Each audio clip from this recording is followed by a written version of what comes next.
Let's mic Rajasthan news. नमस्कार, मैं शिवांगी। आप सुन रहे हैं लेट्स माइक राजस्थान न्यूज। चलिए नजर डालते हैं आज की हेडलाइंस पर। गहलोत का बीजेपी पर आरोप, आरजीएचएस योजना को भाजपा कर रही कमजोर।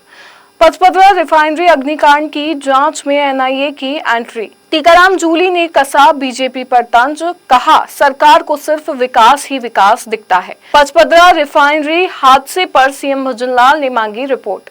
और अब खबरें विस्तार से। राजस्थान की राजनीति में एक बार फिर अशोक गहलोत ने मौजूदा सरकार पर तीखा हमला बोला है। एक हालिया प्रेस कॉन्फ्रेंस में उन्होंने आरोप लगाया कि उनकी सरकार द्वारा शुरू की गई आरजीएचएस को वर्तमान भाजपा सरकार विफल करने का काम कर रही है।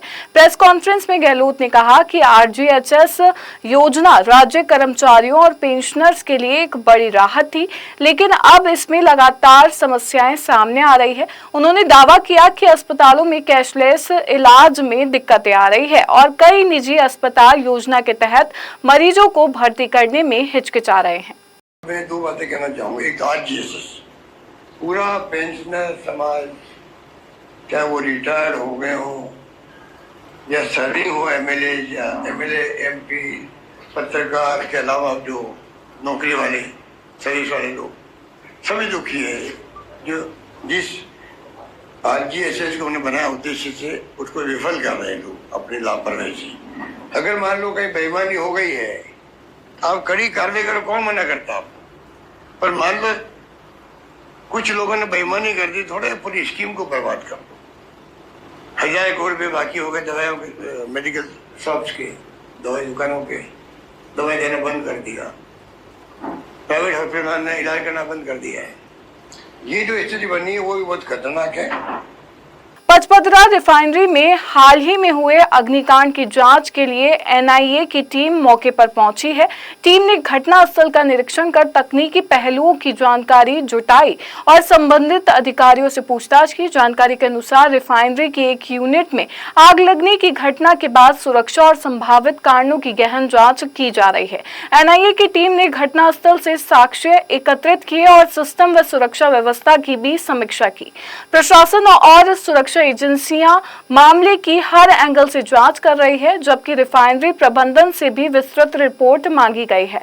जांच पूरी होने के बाद ही आग लगने के वास्तविक कारणों पर स्थिति स्पष्ट हो सकेगी। नेता प्रतिपक्ष टीकाराम जूली ने मुख्यमंत्री भजनलाल शर्मा पर तंज कसते हुए कहा कि भजनलाल जी के चश्मे में सब कुछ हरा हरा दिखता है, इसीलिए उन्हें विकास ही विकास नजर आता है। उन्होंने आरोप लगाया कि प्रदेश में विकास कार्य ठप पड़े हैं और कई परियोजनाएं रुक गई है। जूली ने कहा कि सरकार के दावे जमीनी हकीकत से अलग हैं और जनता महंगाई व बेरोजगारी से परेशान है। नहीं, विपक्ष में तो हम तो पूछ ही रहे हैं कि भाई आप लोग बता दो, क्योंकि भजनलाल जी के तो चश्मे में तो सारा जो है ना सावन का अंदाना हरे हरे दिखे, तो इनको तो विकास ही विकास दिख रहा है। ये तो कह रहे हैं कि तुमने 5 साल में नहीं किया, वो हमने 2 साल में कर दिया। ऐसा नहीं है। यहाँ पूरे प्रदेश के जो हालात है वो बिगड़ चुके हैं। जो विकास की परियोजनाएं हम लेके आए थे वो ठप हो चुकी है।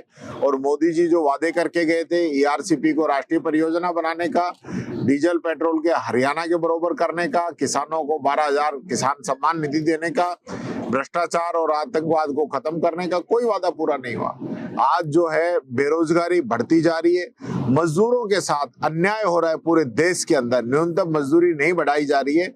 उनका जो आंदोलन है उसको दबाया जा रहा है, कुचला जा रहा है, मजदूरों पे मुकदमे लगाए जा रहे हैं। और पूरी सरकार जो है इंडस्ट्रियलिस्ट के साथ खड़ी होकर मजदूरों का दमन करने में लगी हुई है। आपको न्यूनतम मजदूरी बढ़ानी चाहिए। जिस प्रकार से महंगाई बढ़ रही है, आपके वेतन भत्ते जो है सबके बढ़ जाते हैं, अधिकारी कर्मचारियों के बढ़ जाते हैं और नेताओं के बढ़ जाते हैं, लेकिन जनता का कौन देखेगा? जनता के हित की बात कौन कहेगा? आज आपको करना चाहिए कि जिस प्रकार से मोदी जी कहते थे बहुत हुई महंगाई की मार, तो अब क्यों महंगाई झेलनी पड़े?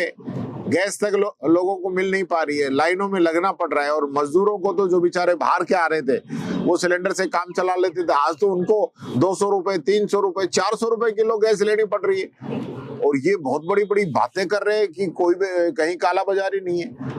तो ऐसा लग रहा है जैसे पूरी सरकार इसके अंदर शामिल हो। कोई प्लान नहीं है, कोई दिशा नहीं है। 2 दिन पहले ऑर्डर निकालते हैं, फिर वापस ले लेते हैं। अभी शिक्षा के अंदर नामकरण का आपने निकाला कि बच्चों के, यानी आप नाम तय करोगे कि कौन व्यक्ति अपने बच्चों का क्या नाम रखेगा। आज आदेश वापस ले लिया आपने, नहीं अभिभावक ही रखेंगे। मजाक बना रखा है शिक्षा का भी आपने। पहला राजस्थान ऐसा मॉडल बना है कि जहाँ रोजाना बिल्डिंगें गिरती रही, बच्चे मरते रहे, आज तक एक भी स्कूल के लिए आपने एक भी रुपया मंजूर नहीं किया है। 3750 से अधिक जो है बिल्डिंग जर्जर घोषित हो चुकी है। आप बता दीजिए कितने कमरे आपने बना दिए, कितनी भर्तियां आपने कर दी, बताइए आप। आपने कहा पहली साल में एजुकेशन की जितनी भी पोस्ट खाली है सब हम भर देंगे, बताइए। पूरे साल तक किताब नहीं बांट पाते हो, साइकिल नहीं बांट पाते हो, स्कूटी नहीं बांट पाते हो, स्कॉलरशिप नहीं बांट पाते हो। किस मुंह से आप कांग्रेस और इस राज की तुलना कर रहे हो? पचपदरा रिफाइनरी की एक यूनिट में आग लगने के बाद लोकार्पण कार्यक्रम स्थगित कर दिया गया, जहां नरेंद्र मोदी को 21 अप्रैल को उद्घाटन करना था। घटना के बाद मुख्यमंत्री भजनलाल शर्मा मौके पर पहुंचे और करीब 3 घंटे तक अधिकारियों के साथ समीक्षा कर रिपोर्ट मांगी। अधिकारियों के अनुसार लीकेज तकनीकी कारणों से हुआ। आग पर समय रहते काबू पा लिया गया और हादसे में कोई जनहानि नहीं हुई। जांच के बाद आगे की कार्रवाई की जाएगी। मदन राठौड़ ने पचपदरा रिफाइनरी में हाल ही में हुई आग की घटना को लेकर बयान दिया है। उन्होंने कहा कि रिफाइनरी में लगी आग की जांच रिपोर्ट आने के बाद ही उद्घाटन कार्यक्रम की नई तारीख तय की जाएगी। राठौड़ ने कहा कि सरकार और संबंधित एजेंसियां पूरी घटना की तकनीकी जांच कर रही है और सुरक्षा मानकों की समीक्षा की जा रही है। उन्होंने स्पष्ट किया कि किसी भी तरह का निर्णय जल्दबाजी में नहीं लिया जाएगा, बल्कि रिपोर्ट के आधार पर ही आगे की प्रक्रिया तय होगी। हमारे देश के प्रधानमंत्री आदरणीय नरेंद्र मोदी जी वहाँ आने वाले थे 21 तारीख को और उद्घाटन होना था, लेकिन उसमें जो आग लगी, हाइड्रोकार्बन बताते हैं कि इसको कारण से आग लगी है, रोक दिया गया है, स्थगित है। हो सकता है महीना सवा महीने में कोई जांच की रिपोर्ट आने के बाद वापस कार्यक्रम बढ़ेगा। राष्ट्रीय लोकतांत्रिक पार्टी के संयोजक और नागौर सांसद हनुमान बेनीवाल ने राजस्थान की राजनीति पर कटाक्ष किया। एक सभा में उन्होंने कहा कि भाजपा को सीएम नहीं चाहिए था, चपरासी चाहिए था। इस बयान का वीडियो सोशल मीडिया पर तेजी से वायरल हो रहा है।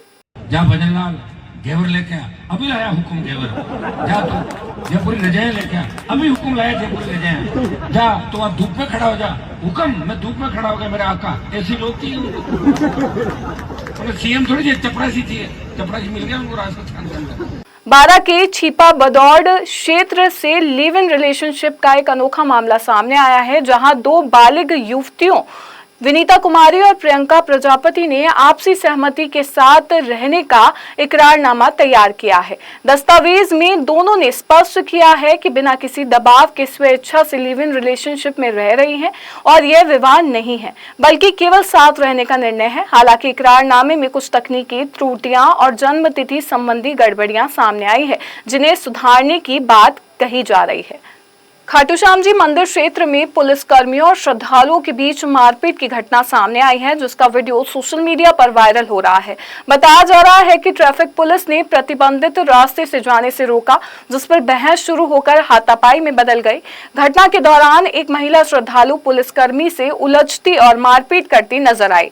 वहीं महिला ने आरोप लगाया कि पुलिसकर्मी ने भी उनके साथ अभद्रता और मारपीट की। पुलिस के अनुसार शांति भंग करने के आरोप में 2 लोगों को हिरासत में लिया गया है, जिन्हें बाद में जमानत पर छोड़ दिया गया। अन्य पुलिसकर्मियों और होमगार्ड के हस्तक्षेप से स्थिति को शांत कराया गया। चित्तौड़गढ़ में परिसीमन बिल को लेकर सियासी बयानबाजी तेज हो गई है। भाजपा नेता श्रीचंद्र कृपलानी ने प्रेस वार्ता में कहा कि भाजपा लोकसभा सीटों का विस्तार जनसंख्या के आधार पर और महिला आरक्षण के साथ चाहती है। उन्होंने विपक्ष पर बिल का विरोध कर महिला आरक्षण का विरोध करने और भ्रम फैलाने का आरोप लगाया। साथ ही कहा कि ये संवैधानिक प्रक्रिया है, जिसे लागू होने में समय लगेगा। कृपलानी ने कहा कि विपक्ष ने इस प्रयास को विफल किया है, जबकि भाजपा इसे अधिक प्रभावी तरीके से लागू करने की पक्षधर है। मैं शिवांगी, लेट्स माइक स्टूडियो से जुड़े रहिए हमारे साथ। राजस्थान न्यूज में रोज शाम 4 बजे नॉन स्टॉप न्यूज को रेडियो पे सुनने के लिए डाउनलोड करें लेट्स माइक ऐप। नमस्कार। आप सुन रहे थे let's mic more than radio. Follow कीजिए हमें हमारे सोशल मीडिया प्लेटफॉर्म्स पर।